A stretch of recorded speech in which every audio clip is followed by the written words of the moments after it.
Igrejas e templos evangélicos de todo o país vivem a expectativa de reabrir as portas. Um dos representantes desse trabalho é o deputado federal Silas Câmara. Ele é presidente da Frente Parlamentar Evangélica no Congresso Nacional e concedeu entrevista ao RIT Notícias para falar como estão sendo feitos os esforços para retomar as atividades. O senhor é presidente da Frente Nacional Evangélica no Congresso. E como presidente, como representante desse grupo importante na sociedade, queria que o senhor falasse qual a importância da igreja nesse momento de pandemia. Qual que é a contribuição que ela pode dar para a sociedade nesse momento? A igreja ela dá uma contribuição muito grande para a sociedade nesse momento. Primeiro, fazendo um sacrifício muito grande, que é o sacrifício que pouca gente gosta de fazer, que é o da obediência. Nós temos seguido todas as orientações técnicas de saúde que colaboram com as autoridades para a não proliferação da epidemia. Mas, mais do que isso, a igreja exerce o poder de fé, confiança e também de comunhão com Deus, que é o nosso Senhor e que é o soberano da terra. Portanto, ao mesmo tempo que a gente dá a nossa colaboração com o isolamento social, nós também dobramos os nossos joelhos, como a Bíblia recomenda: entra no teu quarto, fecha a tua porta, ora, pede, e Deus, que vai te ver pedir solenemente, vai atender. E nós acreditamos que com a nossa oração, com a nossa fé, com a nossa resignação, mas também com o nosso poder de disciplina e obediência, temos dado uma grande colaboração para o país nesse momento de pandemia do Covid-19. E o que está sendo feito nesse momento no Congresso para que as igrejas e templos retomem as atividades? Muito diálogo, porque, como vocês sabem, o Supremo Tribunal Federal ele deu aos estados e municípios o poder de decidir sobre a transição do fim do isolamento social e a abertura de eventos, sejam eles religiosos ou não. E, como também vocês devem ter conhecimento, principalmente as pessoas que estão nos vendo em todo o Brasil, graças a Deus, nós começamos agora no mês de junho uma nova etapa do enfrentamento à pandemia do Covid, que é justamente o relaxamento do isolamento social. Aqui mesmo no Amazonas, eu posso te dar um testemunho de que o diálogo está funcionando como já funcionou lá no Rio Grande do Sul, como funcionou no Rio de Janeiro, como está funcionando, por exemplo, na Bahia, e foi o governo do estado do Amazonas apresentar um cronograma de retorno às atividades, embora com restrições, com alguns cuidados técnicos, e, infelizmente, no primeiro bloco de abertura de atividades populares, as igrejas não estavam incluídas. E nós argumentamos com o governador e com a equipe que ele tecnicamente comanda no estado do Amazonas, e foi entendido que, de fato, houve um equívoco, que nós deveríamos estar no primeiro lote pela nossa disciplina, pela nossa obediência, pela nossa resignação, pela capacidade de fazer cumprir as regras, por exemplo, do afastamento de 2 metros de uma pessoa para outra, de só recebermos a cada culto até 30% da nossa comunidade que habitualmente vai aos templos, e com isso, Sua Excelência, o governador Wilson, se comprometeu de nos colocar já no primeiro lote, e nós estamos aí, graças a Deus, celebrando que a partir do dia 1º de junho, com certeza, estamos brigando para ser dia 31 de maio, porque é domingo, já que o comércio abre na segunda-feira, dia 1º, o nosso principal dia de oração,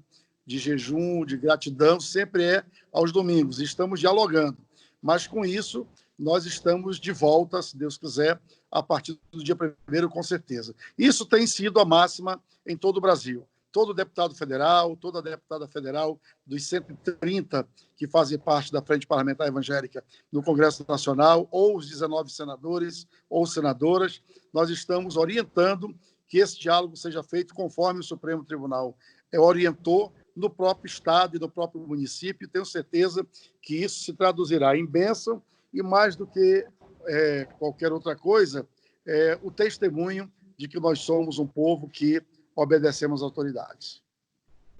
Esse caso que o senhor citou do Amazonas representou uma grande vitória para a comunidade evangélica, né? Já que no cronograma inicial, como o senhor disse, que é atribuição dos estados e dos municípios, a igreja estava relegada a terceiro, quarto plano. Seria só em setembro a reabertura, e o senhor mesmo postou um vídeo indignado com essa situação, e então vocês conseguiram reverter, que foi uma grande vitória, né?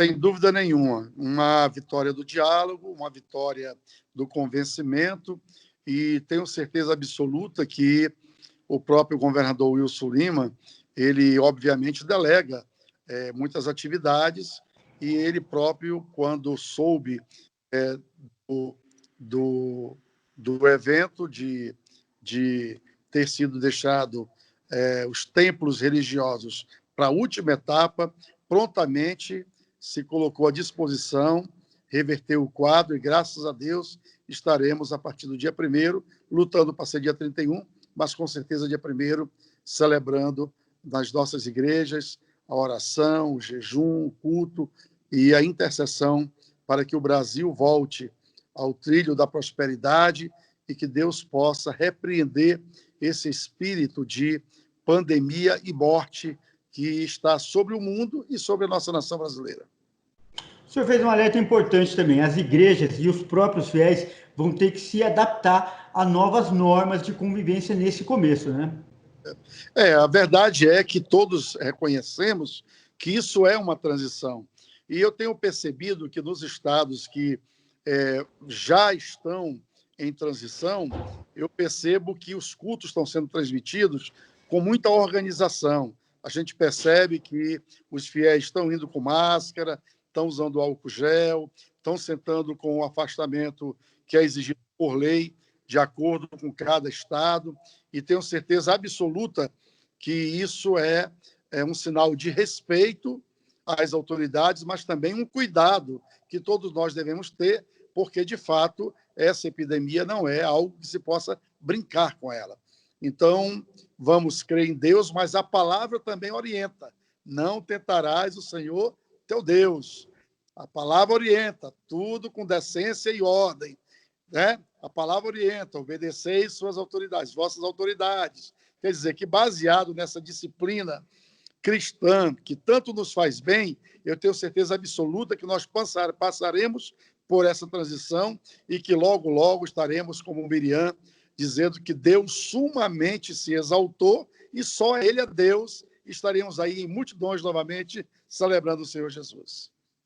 Para finalizar, então, uma palavra para esses muitos fiéis que estão orando, como o senhor disse, que estão de joelhos dobrados e que estão sentindo falta da igreja nesse momento. Minha palavra, ela é, além de uma palavra de estímulo, de fé, de confiança, de perseverança, é também uma palavra de pedido de oração. O nosso país precisa de paz, paz para conviver, paz para vencer, paz para prosperar, paz para os poderes se entenderem, paz para que os homens possam se entenderem, e tenho certeza absoluta que o fundamento de tudo isso que nós estamos precisando está nos nossos joelhos dobrados, em oração, em intercessão, em jejum e oração. E tenho toda a convicção que Deus, o nosso Pai, que está nos céus, cumprirá o que a Bíblia diz. Se o meu povo, que se chama pelo meu nome, se humilhar e clamar, se consertar dos seus maus caminhos, eu ouvirei a sua oração e virei para eles e eles para mim. Eu tenho certeza que esse é o encontro que essa pandemia, após a sua passagem pela Terra, vai deixar esse sentimento de valorização cristã, de nós estarmos juntos cultuando a Deus, mas também valorizando a família.